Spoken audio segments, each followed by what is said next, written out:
নমস্কার বন্ধুরা, কেমন আছো তোমরা? আশা করি সবাই তোমরা অনেক ভালো আছো, আমরাও ভালো আছি। আজ আরেকটি নতুন দিনের শুরু করলাম তোমাদেরকে সাথে নিয়ে। তো আজকের ব্লগটা অনেকটাই ভালো লাগবে তোমাদের, অবশ্যই তোমরা পুরোটা দেখো। তো আজকে সকালে কিন্তু ভোরবেলা ঘুম থেকে উঠেছি, উঠে ঠাকুর নমস্কার করে কিন্তু গেটের তালাগুলো খুলে নিচ্ছি। কিন্তু আজ প্ল্যানটা আছে একটু অন্যরকম। আমি আর আমার হাজব্যান্ড দুজনে মিলে একটু মর্নিং ওয়াকে যাব। তো যেই কথা সেই কাজ। তো সকালবেলা আমি ঘুম থেকে উঠেছি ঠিক 6টায়। তারপর ওকে ডেকে ডেকে তুলতে তুলতে বেজে গেছিলো ওই তোমার 6:30 মতো, বেরিয়ে তারপর হেঁটে এসেছি বাড়িতে প্রায় 8টা বেজেই গেছিলো।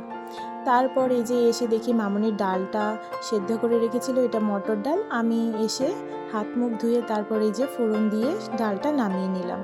হাজব্যান্ড অফিসে যাবে, তো তার জন্যে তো টিফিনটা তাড়াতাড়ি রেডি করে নিতে হবে। তো ডালটা নামিয়েছি, ভাবলাম ওর বাটিতেই একদম বেড়ে দিই, নয়তো ডালটা বেশি নাড়ানাড়ি করলে আবার যদি নষ্ট হয়ে যায়, যেহেতু দুপুরবেলা খাবে, তো তাই আর কি বাটিতে মানে টিফিন বক্সে বেড়ে নিয়েছিলাম।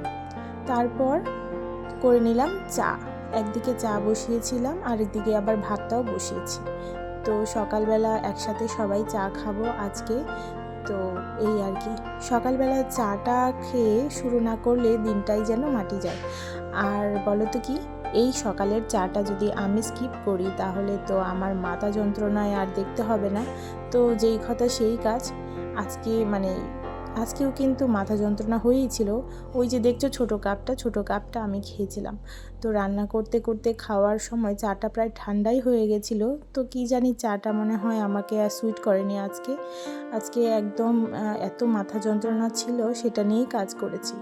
তো তারপর এই যে দেখো, হাঁটতে গিয়ে নিয়ে এসেছিলাম কিন্তু এই যে মিষ্টি কুমড়ো শাকগুলো, এগুলো আমার খুবই পছন্দ। তো আজকে ভাবছি যে ডগা আর পাতাগুলো দিয়ে কিন্তু শাক রান্না করব।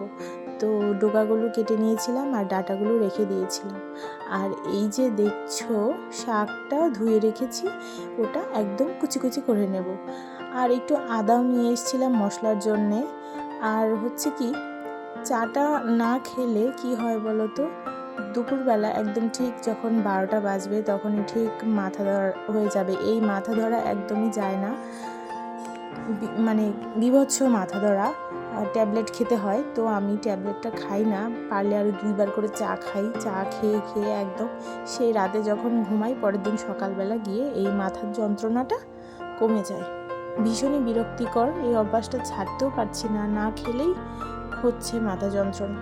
কি আর করা, কিছু করার নেই, খেতেই হবে, তো বাধ্য হয়ে খাই, এই আর কি। তো দেখো শাকগুলো কিন্তু আমি কেটে নিয়েছি। এবার কিন্তু কড়াইয়ে শুকনো লঙ্কা আর কালো জিরা ফোড়ন দিয়ে নিয়েছি, দিয়ে শাকটা আমি রান্না করে নেব।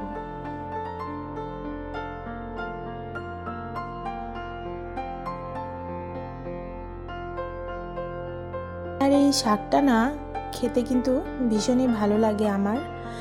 তবে আমার হাজব্যান্ড এর আগে মনে হয় খায়নি। ওরা আমার হাজব্যান্ডের বাড়িতে, মানে আমার শ্বশুর বাড়িতে, ওরা লাউ শাক বলো, যে কোনো মিষ্টি কুমড়ো বা এমনি যে পাতিলাও হয়, শাকটা খায় হচ্ছে সবজিতে।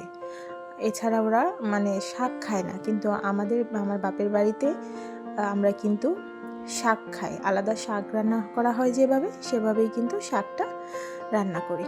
তারপরে শাকটা বসিয়ে দিয়ে কিন্তু আমি এদিকে পাবদা মাছটা নুন হলুদ মাখিয়ে নিচ্ছি। বাবা কালকে যে পাবদা মাছটা নিয়ে এসেছিলো সেটা তো তোমাদের সাথে শেয়ার করেছি, তো সেটাই নামিয়ে গেছিলাম হাঁটতে যাওয়ার আগে। তারপরে যে দেখো এবার নুন হলুদটা মাখিয়ে রেখে দিচ্ছি। আর আজকে পাবদা মাছটা করব হচ্ছে পেঁয়াজ দিয়ে, তাই আমি পেঁয়াজটাও কেটে নিচ্ছিলাম। আর আমার হাজব্যান্ডকে তো আজকে মাছটা দিতেই পারবো না, কারণ মাছটা হতে হতে ওর অফিস যাওয়ার টাইম হয়ে যাবে। তো তাই আর কি, ওকে একটা মাছ আমি ভাজা করে দিয়ে দেব। তো ভাবলাম যে পেঁয়াজটা এদিকে কেটে রেখে দিই। তো 2টো পেঁয়াজ একদম কুচি করে রেখে দিয়েছি। আর আমি আবার শাকটা বসিয়ে দিয়ে তারপর এদিকে আলু, তারপর বেগুন, পটল কুচি কুচি করে কেটে নিয়েছি। একটু ভাজা ভাজা করব রুটি দিয়ে খাওয়ার জন্যে। রুটির জন্য তো কিছু লাগবে, তো রুটির জন্যে ওটাই করব ভাবছি, একটু পেঁয়াজ দিয়ে। আর অন্যদিন নয়তো ভেন্ডি ভাজা করে নিই বা আলু ভাজা, ওরকম কিছু করি। তো আজকে এই যে দেখো কেটে ধুয়ে নিয়েছি, এবার এটা বসিয়ে দেব। সকালবেলা এত তাড়া থাকে না, মানে যার জন্যে ভিডিও শ্যুট করব কিভাবে সেটাই মানে একটা অন্যরকম ঝামেলায় পড়ে যাই, যে রান্না করব মানে তাড়াহুড়ো করে, না ভিডিও শ্যুট করব ক্যামেরার। তাই শুধু রান্নাটাই তোমাদেরকে পুরোপুরি দেখাচ্ছি। আর আমার রান্নাঘরে মানে সেরকম ক্যামেরাটা ভালো করে সেট করার মতো ওরকম এতটা প্লেস নেই, মোটামুটি যতটুকু আছে সেখানে আমি ওভাবে কাজ চালিয়ে দিচ্ছি। তোমরা একটু কষ্ট করে দেখে নাও। আর রান্নাটা কিভাবে করছি সেটাই তোমাদেরকে এখন দেখাচ্ছি।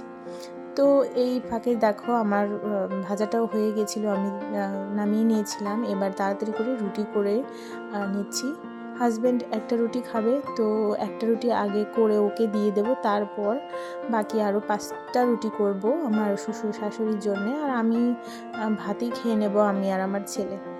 তো এই পর্যায়ে এই যে রুটি করার সময় এতটা কষ্ট হয়, প্রচণ্ড গরম লাগে এই টাইমে, মানে আর পারি না। আর এই যে দেখো এবার কিন্তু আমি বসিয়ে দিচ্ছি পেঁয়াজটা ফোড়ন দিয়ে একটু ভাজা ভাজা হয়ে এলে কিন্তু মশলাটা দিয়ে দেবো, এই জিরা আদা বাটা, ধনে গুঁড়ো, লঙ্কা গুঁড়ো যা আছে অল্প করে হালকাভাবে করে নেব। আর এই যে হাজব্যান্ডের টিফিন বক্সটা বেড়ে নিয়েছি, শাক, মাছ ভাজা, শুক্তো, শাশুড়ি মা শুক্তোটা করেছে, আর এই যে ডালটা। তারপর এই যে দেখো একটু লেবুও দিয়ে দিয়েছি, কারণ লেবুটা মেখে খেলে ভালো লাগবে সেই ভাবা আর কি। তারপর ওর টিফিন বক্সটা বেড়ে দিয়ে তারপরে যে আমি মাছের ঝোলটা করে নিচ্ছি, ওটা বসিয়ে দিয়ে ওর মধ্যে ও আবার চলেও যাবে। তো এই যে সকালবেলার মানে ব্যস্ততা, মাঝে মাঝে আবার মানে মাছের ঝোলটা আমি পরেও করি, কারণ হয়ে ওঠে না, ওকে মাছ ভাজা দিয়ে দিই শুধু। আর ওইদিকে বাবা মামুনি ওদেরও টিফিন হয়ে গেছে, আর আমার ছেলের আর আমারটাই বাকি। তো আমি একবারে এই রান্নাটা করে সব কাজ সেরে তারপর গিয়ে টিফিন করব। যাদের হাজব্যান্ডরা মানে যার যার বাড়িতে যে অফিস যাওয়ার তাড়া থাকে 10টার মধ্যে, সবারই কিন্তু ভোরবেলা উঠে যে রান্নার তাড়া থাকে, কি খেয়ে যাবে, কি টিফিন দেওয়া হবে এই নিয়ে। তো আমার একদম মানে ব্যস্ত সময় যায় সকালবেলা। আর যেদিন টিফিন না নেয় সেদিন তো একদম আরামসে রান্না করি আর ঘরের টুকটাক কাজ করি। তো ঘরের কাজগুলো করতে আমার কিন্তু সেই দুপুর বেলা 11টা-12টা বেজে যায়। তো সকালে টিফিন খাওয়া দাওয়া সেরে ভাবলাম ভয়েস ওভার করি। তো সেদিনের বৃহস্পতিবারের ভিডিওটার, তো দেখছি ছাদে এসে কি বৃষ্টি হচ্ছে। আজ কমাস যাবৎ ছাদে কোনো কাপড় চোপড় মেলা হয় না, কারণ বৃষ্টি ঝড়ের জন্যে সিঁড়ি ঘরই মেলে দিই। তারপর এই যে দেখো 11:30টার দিকে একটু খেয়ে নিচ্ছি এই যে তালের শাঁস। সকালে যে গিয়েছিলাম তালের শাঁসও নিয়ে এসেছিলাম, আর সাথে আম জাম নিয়ে এসেছিলাম। তো ওগুলো তো রেখে দিয়েছি, ভাবলাম তালের শাঁসটাই খাই আমি আর মামুনিও খুব ভালোবাসে এগুলো। আর বাবাকে সেধেছিলাম, বাবা তো খাবেই না। আর আমার ছেলে তো কোনো ফলেই চিবিয়ে চিবিয়ে খায় না, একমাত্র কলা ছাড়া। তারপর ও শুধু জুস খেতে ভালোবাসে, যে কোনো ফলের জুস করে দাও সেটা খাবে, ও কোনো কিছু চিবিয়ে খাবে না। তো কবে যে শিখবে কে জানে, জোর করেও খাওয়াতে পারি না, বমি করে দেয়। আর তালের শাঁসটা না বেশ মজার ছিল। তারপরে এই যে বাংলাদেশ থেকে মা ফোন করেছিল, মার সাথে কথা বলছিলাম, কথা বলে এইদিকে ঘরদোরটা গুছিয়ে নিতে এসছি। আর এদিকে দেখো আমার ছেলের কাণ্ড, ওর যত খেলনা আছে সব বিছানায় নিয়ে আসবে, এইগুলো করবে। তো এইগুলো করতে করতে আমার প্রায় 1 ঘন্টা লেগে গেছিলো, এই বিছানাগুলো গোছানো, তারপর হচ্ছে ঘরদোর সব ঝাড়টা দিয়ে, এর মাঝে আবার ছেলেকে একটু হাত মুখ ধুয়ে দিয়েছি, কারণ আজকে একদমই বৃষ্টি বৃষ্টি ওয়েদার ছিল, আর ও দেখছিলাম একটু হাঁচি কাশি দিচ্ছিল, তাই আর ওকে চানটা করাইনি আজকে।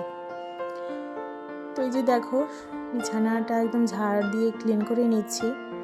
আর আমার ছেলের জন্য তো পারি না, আগে তো আরও পারতাম না, এখন মোটামুটি পারি।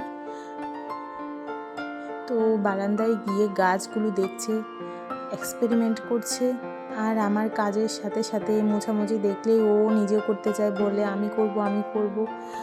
ওগুলো করে, ও একদমই মানে সব কিছুতে পাকা। তো তারপর এই যে দেখো ও চলে এসছে, এদিকে মা ফোনে কথা বলছিল আমার শ্বশুর শাশুড়ির সাথে, তারপর আবার ফোনটা নিয়ে এসেছি। তো তারপর ও একটু মোছামুছি করছিল ছেলেকে, তারপর মাকে দেখিয়ে দিলাম যে দেখো তোমার নাতি কী করছে। এরপর একটু গান ছেড়েছি, সাউন্ড বক্সে গান শুনতে শুনতে কাজগুলো করছিলাম।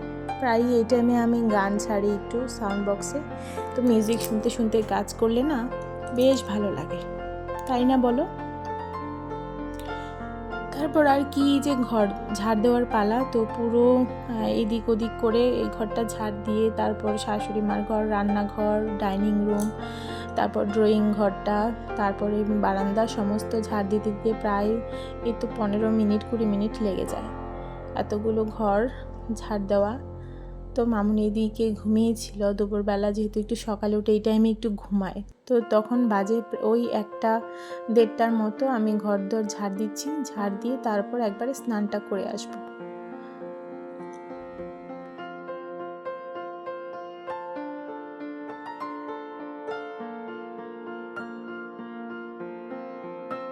আমার ব্লগ ভিডিওগুলো কেমন লাগে তোমাদের অবশ্যই তোমরা কিন্তু কমেন্টে জানাবে, যেহেতু আমি নতুন। আর অবশ্যই আমাকে একটু সাপোর্ট করো, কারণ তোমাদের সাপোর্ট ছাড়া তো আর একদমই এগিয়ে যাওয়া যাবে না। তো আজকের ব্লগটা বেশি করব না, শরীরটা ভীষণই খারাপ ছিল, কারণ এত মাথা যন্ত্রণা ছিল, মাথা যন্ত্রণার জন্যে কিছুই আর পরে আর শ্যুট করতে পারিনি। তাই আজকে ভিডিওটা এই পর্যন্তই রাখছি। তোমরা সবাই ভালো থেকো, সুস্থ থেকো। আজকে ভেবেছিলাম আলতা পরবো, সেটাও পরা হলো না, কারণ এতটাই মাথা যন্ত্রণা করছিল। সেই মাথা যন্ত্রণা গিয়ে রাতে ঘুমানোর পর তারপর কমবে, এটাই আজকে মানে ফিক্সড হয়ে আছে। তো চলো টাটা, কেমন লাগলো ভিডিওটা অবশ্যই কমেন্টে জানিও।